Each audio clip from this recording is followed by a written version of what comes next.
Bonjour, je suis Anthony Lascaux, agriculteur à Noyen-Village dans le Maine-et-Loire. Je suis associé avec Charles Châtaignier depuis 2011 sur une exploitation céréalière sur laquelle on produit des semences, des céréales bien sûr, et aussi de la pépinière qu'on vend en circuit court. Et puis 2023, on a développé une activité de stockage en prestation de service pour la coopérative agricole des Pays de la Loire. C'est une activité qu'on développe depuis.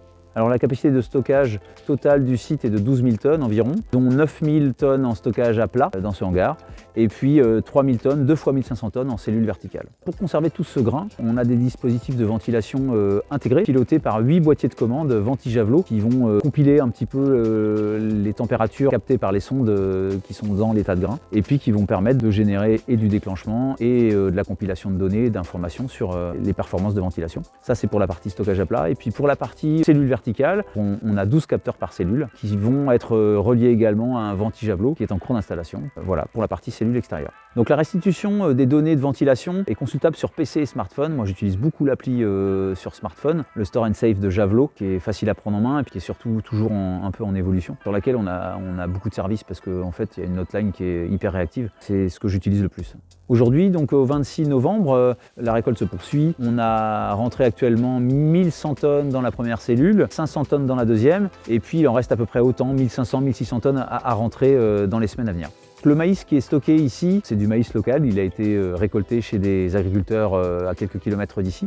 Donc le contexte de l'année a des conséquences sur le rythme de remplissage, sur la cadence de la venue des camions ici, puisque les séchoirs étant un peu multiculture, forcément on peut se retrouver avec des semaines avec des grosses livraisons. On peut avoir 500 tonnes en quelques jours, et puis 10 jours sans rien, parce que le séchoir est passé sur notre culture. Donc c'est vrai qu'on a un remplissage qui est plus saccadé qu'une année type. L'important c'est d'ouvrir sa période, en tout cas de stockage, notamment sur l'appli, dès qu'on commence à remplir, parce que ça permet de compiler, même si on est à un remplissage qui est minimal, de pouvoir commencer à compiler un peu d'éléments de température notamment.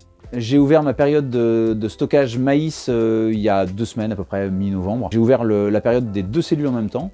Pour le paramétrage du coup de ma ventilation, j'ai fait des choses assez simples aussi. J'ai visé une température cible à 12 degrés. J'ai visé ma température cible de tout de suite. Et c'est des choses qu'on peut obtenir assez facilement. En une nuit à peu près de ventilation, on peut descendre à 12-13 degrés, qui est la température qu'on recherche pour un stockage longue durée.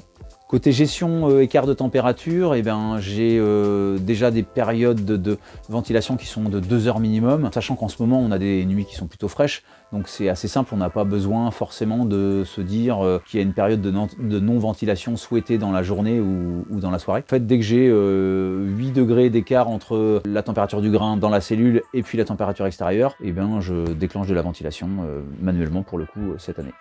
Donc, du fait que l'installation est toujours en cours sur ce site, le Venti-Javelot qui va équiper les 2 cellules verticales n'est pas encore installé. Donc du coup, je ne peux pas générer de journal de ventilation pour l'instant. C'est des choses qui vont être réalisées dans les semaines à venir. Donc dans quelques temps, je pourrai, au même titre que le stockage à plat, avoir un journal de ventilation et puis des infos sur mes temps de ventilation, sur mes coûts de ventilation par culture.